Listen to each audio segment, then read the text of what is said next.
Today, we're digging into the first 5 SOPs you need if you're going to hire or rehire your VA.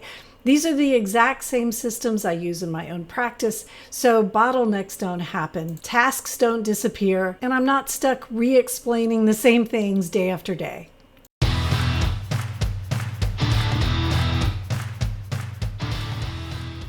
Hey, it's Dr. Kate Walker, and I am in my car in Austin, Texas at Book People. So this was kind of a nice day. I'm getting my hair done, gonna grab some books and do a webinar. So let's let folks in.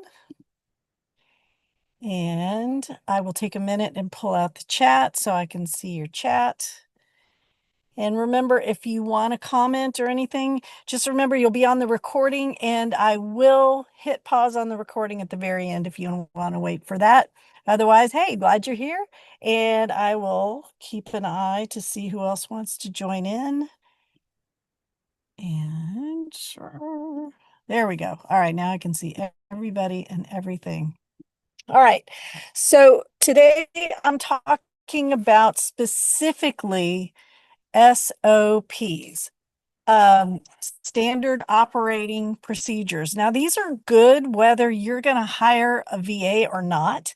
But specifically, what we've been talking about in the month of October is how to hire a VA so that he or she lightens your load. And the worst thing for me is when I hear about somebody who says, yeah, I hired a VA and then I let them go because they just couldn't do the job. I have like a bell or a siren that goes off in my head when I hear that. I'm just like, I think the SOPs were missing, or the SOPs weren't detailed enough, or, I mean, there are a lot of things that could be a problem, including the VA wasn't doing their job. Don't get me wrong. I've hired VAs that don't do their job. So, but I really, if I was going to put a magnifying glass on the issue, I would want to see the SOP. So I made a list of 5 SOPs, and I tried to make them super simple so that you can dissect them. You can make them longer if you want to, but at least you get the idea of what we're trying to do. So let me hold on just one second. I'm going to pull these up and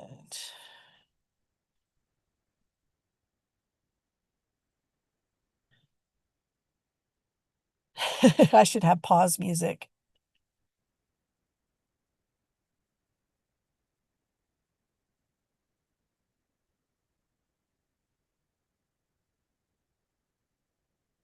All right. So, yes, I'll definitely edit this.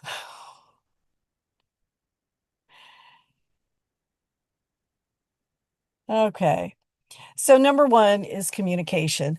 And it's funny because I do this with all of my VAs. I did not do it at first. I don't know if I was embarrassed or I assumed too much, the old saying about assuming, right? If you don't, I'll share it with you off camera sometime. But it's having a weekly check-in.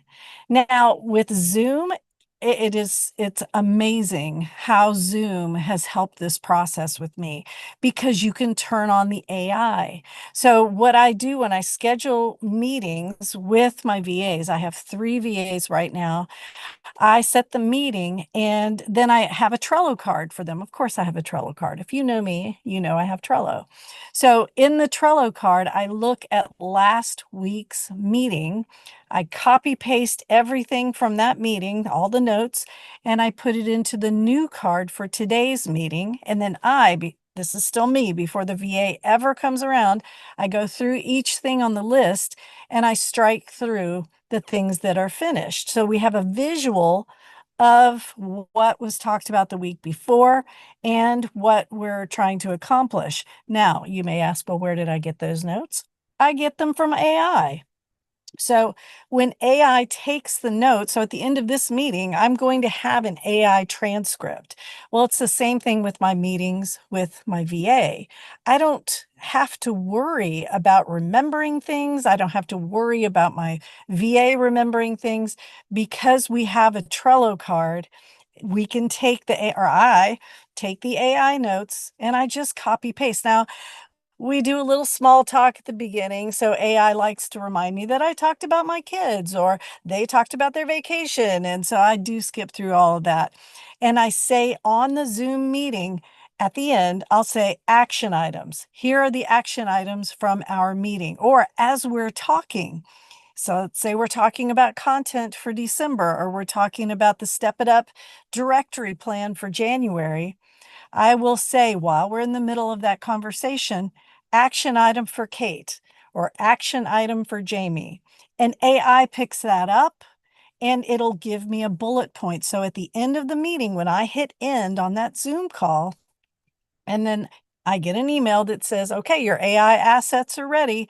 I go through and there are my action items.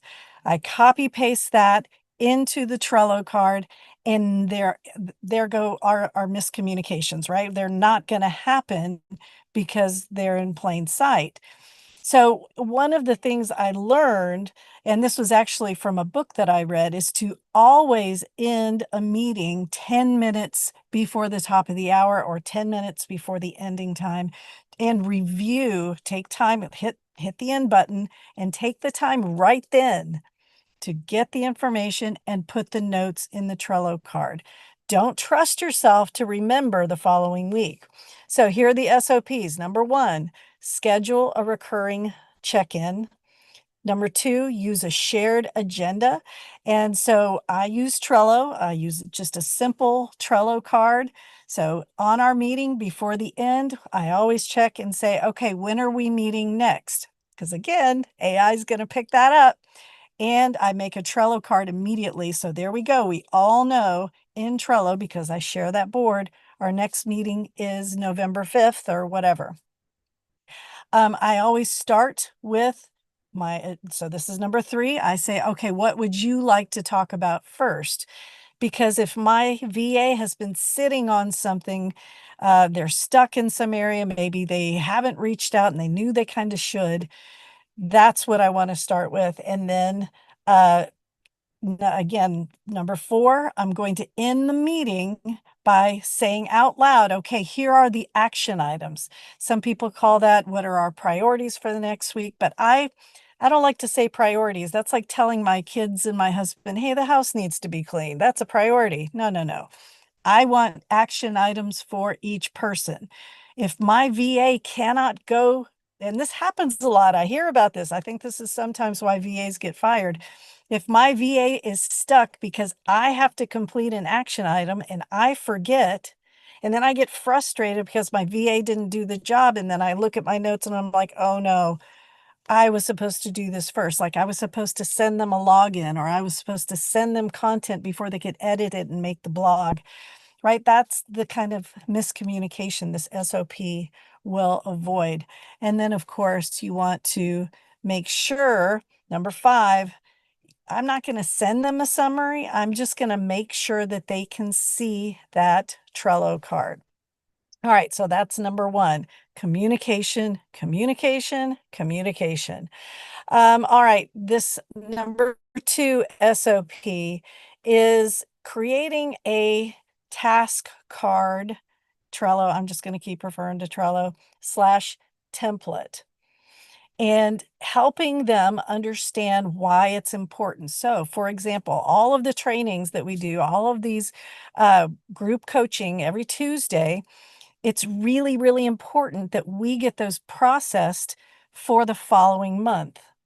And because you guys know the newsletter came out today, it's a super long email. You get to see, okay, here's what members are getting in December. Well, we have to have that based on what we're finishing, right? If we get the CE from the expert webinar loaded into Podia, if we get the trainings into the one Start Here module, it's a lot. And there are a lot of moving parts. Now, I can put that into Trello and they can understand why and still not understand. And anybody who's ever worked in an organization, you guys know that happens. It's not because there's a language barrier. It's not because, they weren't listening. It's simply because we all have an idea of what done looks like. I mean, we're counselors, we work in metaphors. We're always trying to help clients see what we're saying, right?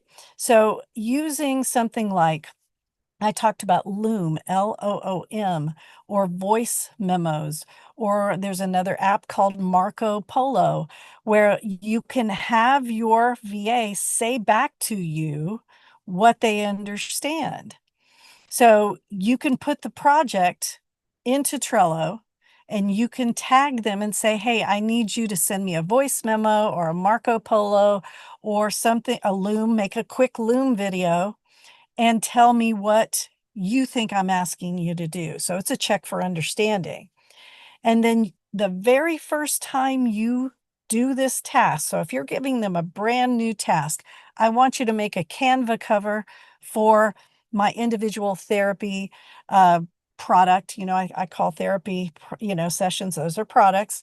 And you say, I want you to make a Canva for this, but you've never asked them to do that before. You're going to want to set a time to give them feedback, very detailed feedback on that first effort. And then in the Trello card, you take notes. Um, I know with Irvin, what I do is I will take a picture and I will say, nope, you see, you forgot to check this box. And I'll take the picture and send it to him in WhatsApp.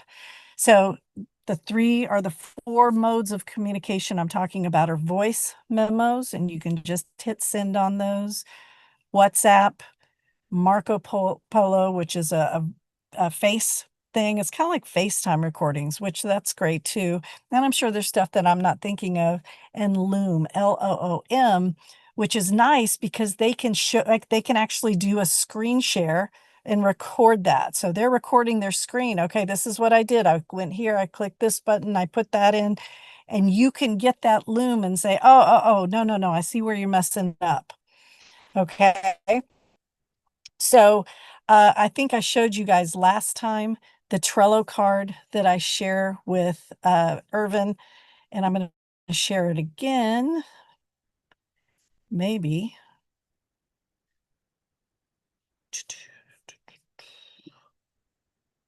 Yeah, I am.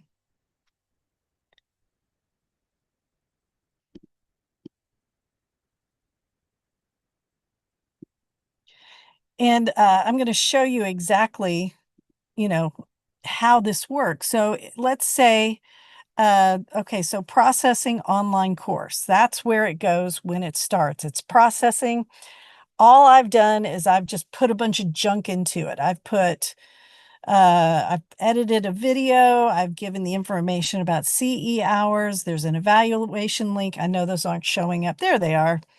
It's because, yeah, slow internet in the car.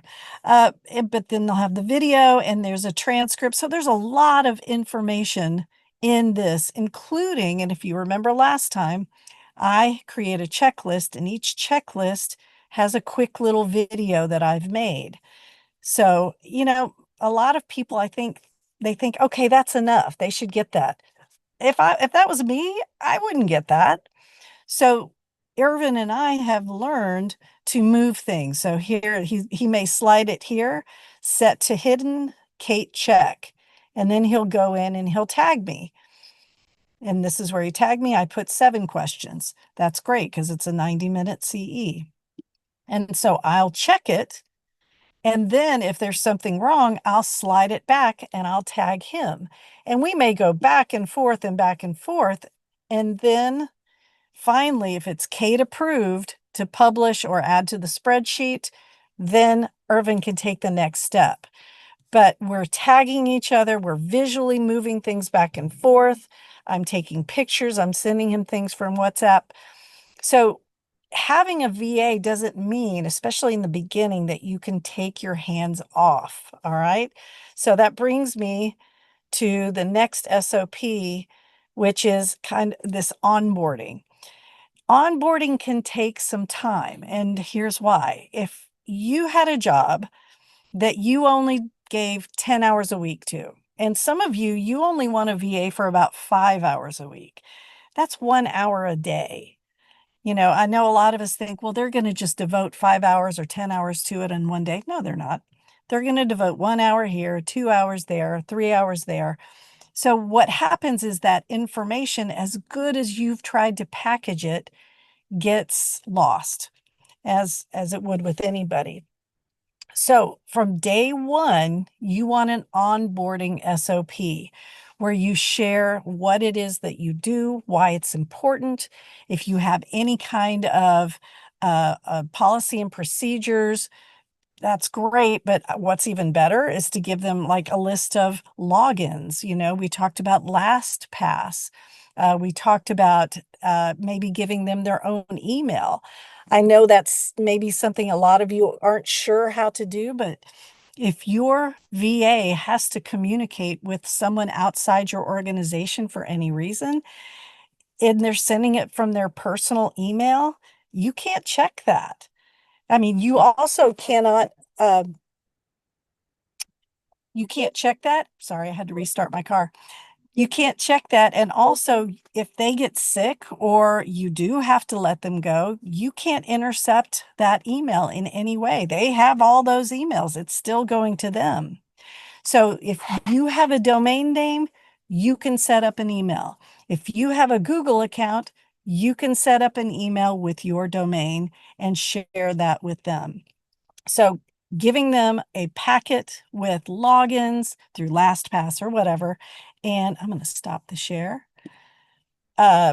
Giving them access to their own email domain and giving them, and I love this one, this is number 3, giving them their first kind of a starter project. So something very, very simple. So remember before I said, I want you to make a Canva cover for my, individual sessions. Just make it simple. See what they come back with. Do they know how to use Canva? Did you hire them because they said they knew how to use Canva? Same thing with QuickBooks. If it's something with QuickBooks or accounting or spreadsheets, give them something simple. So yeah, you're going to have a rudimentary knowledge, which brings me to the other reason I think a lot of VAs fail. I think as counselors, we kind of want to just hand over stuff and just kind of do this. Well, you have to know a little bit. Like, I'm not an accountant, but I know a little bit, and I know how to use ChatGPT, and I know how to check to see if my return is, wonky, right? Just basic. So having that rudimentary knowledge and then giving them feedback. That's the other thing too. I think many of us, especially in the first 30 days of having a VA, we don't give feedback like that was excellent and use words like great job, wonderful. I mean, these guys are and girls, people, they want to please us. They want to do a good job. They want to stay hired. And so if we're able to stay positive and let them know, yes, you are on the right track, but we got to make one little course correction here. We got to make a change, or good effort, but man, you blew it. You got it completely wrong. Don't worry though, I'm going to talk you through it, right? If we are able to keep a really good attitude about the VA and you're confident that you have given them something simple that they said they were good at, and yet they still cannot complete the project without, and you guys, I've used this term before, several touches from you. Remember, every time you get involved with the project, that's a touch, this is a touch. You're trying to get rid of that, right? We call that mental load. We want that mental load off. So if at the end of 30 days or so, you feel like, yeah, I'm not able to offload this at all. In fact, it's become harder, then yeah, it's time to have a talk about probably letting the VA go. So another SOP, let's see, progress and accountability. We talked about a shared tracking space, like, Google is a great place to do that as well, but I like Trello. Uh, Having your hire update it daily. Now, this is really micromanaging, but you can do this. If you want your VA, especially in the first 30 days, to go in and put in a check-in, like, okay, it's Monday, checking. It's Tuesday, checked it. Wednesday, checked it, right? You can make a check-in just for accountability. and give them little feedback and context. And then, of course, end the month with a debrief. All right, I think I got to give you one more SOP, and I don't know which one I want to do. Let's see. Um, One of the SOPs that I was thinking about is a when you're stuck SOP. Um, I know a lot of us, when we hire a VA, we may be at this point where we're kind of like, oh, we're ready to get rid of it. And maybe our attitude kind of shows that. I think I've shared with you guys the scariest face that I make to my kids is the one where I go like this. That was their feedback, not mine. So when you are giving off the vibe of, man, you better get this right, and I hired you for this, and you know what, I'm spending good money, and right, so they're not going to want to ask for help. So it is nice to have a when you're stuck SOP, right? When can they reach out to you? I know with Irvin, he can reach out anytime. I'm not going to respond because I'm not on my phone all the time and I don't have notifications. That would drive me crazy. But I know I will check it at a certain time every day. So I'm still in control. And if I see, okay, there are 5 messages from Irvin, I'm going to check those. I'm going to respond because I've set aside time for that. Then I'm going to turn WhatsApp off and I'll check it one more time at the end of the day. So our stuck SOP would be, okay, use WhatsApp, use it in a narrative way, and then I check it once or twice a day. But you might want more than that, right? You might want them to text you and you're going to respond all the time, and you might have your notifications on. At the very least, I would keep a narrative going. So let's say you're using Google, right? And you just have a Google Doc that you share. And you could make it like a diary, right? So October 1st, this is where I got stuck. October 2nd, this is where I kind of figured it out. October 3rd, I sent you an email. October 4th, I hadn't heard back, so I'm still stuck. October 5th, I'm going to reach out again because I still don't know how to finish this project. So I think that's another reason we may fire our VAs too quickly, is because we don't give them a nice way or a clear way to contact you and help them understand you're not just going to respond like that because that's not why you hired them, right? Help them understand that you will have some boundaries, and starting off, letting them know those expectations is a great way to train them into your system. All right. I'm going to go ahead and hit pause. If this helped you get clearer on your systems, don't forget to grab the free bonus at katewalkertraining.com/bonus just for private practice owners like you.